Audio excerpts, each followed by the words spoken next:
வணக்க மக்களே, இன்னைக்கு நம்ம என்ன டாபிக் பார்க்க போறோம்னா, தமிழக பட்ஜெட் இன்னைக்கு தாக்கல் செஞ்சாங்க. அதனுடைய விளக்கத்தை தான் இன்னைக்கு பார்க்க போறோம். நீதியமைச்சர் மரிய வில்சன் வந்து அதை பற்றி ரொம்ப நேரம் பேசினாப்புல. அதனுடைய இதை தான் பார்க்க போறோம். பெண்களுக்கு 2500 ரூபாய் எப்போது, அதனுடைய இதை நம்ம வந்து அதிகமாக எதிர்பார்க்குறாங்க மக்கள்.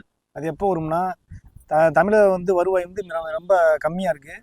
அதை வந்து பெருக்கி கொஞ்சம் அதிகமாக அப்புறம் தான் அது தருவாங்கன்னு எதிர்பார்க்கப்படுது. அது 1 வருஷம் 2 வருஷம் ஆகலாம். அதனுடைய இது வந்து 2 வருஷம் ஆகணும்னு எதிர்பார்க்கப்படுகிறது.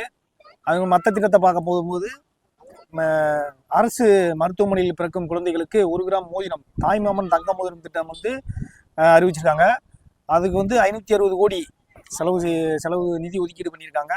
அதே மாதிரி இன்னொரு திட்டமான பெண்களுக்கான திருமண நன்னாளில் வந்து 8 கிராம்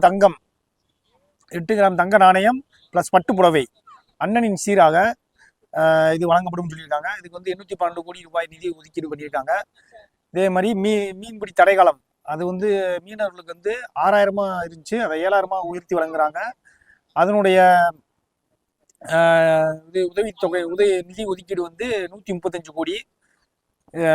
அதே மாதிரி வந்து பனை மேம்பாட்டு கழகத்துக்காக ஒரு 16 கோடி ஒதுக்கீடு பண்ணியிருக்காங்க.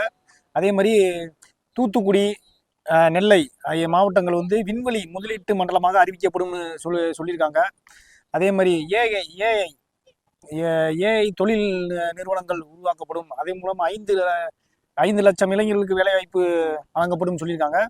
இந்த மாதிரி பல திட்டங்கள் நிறையா சொல்லியிருக்காங்க.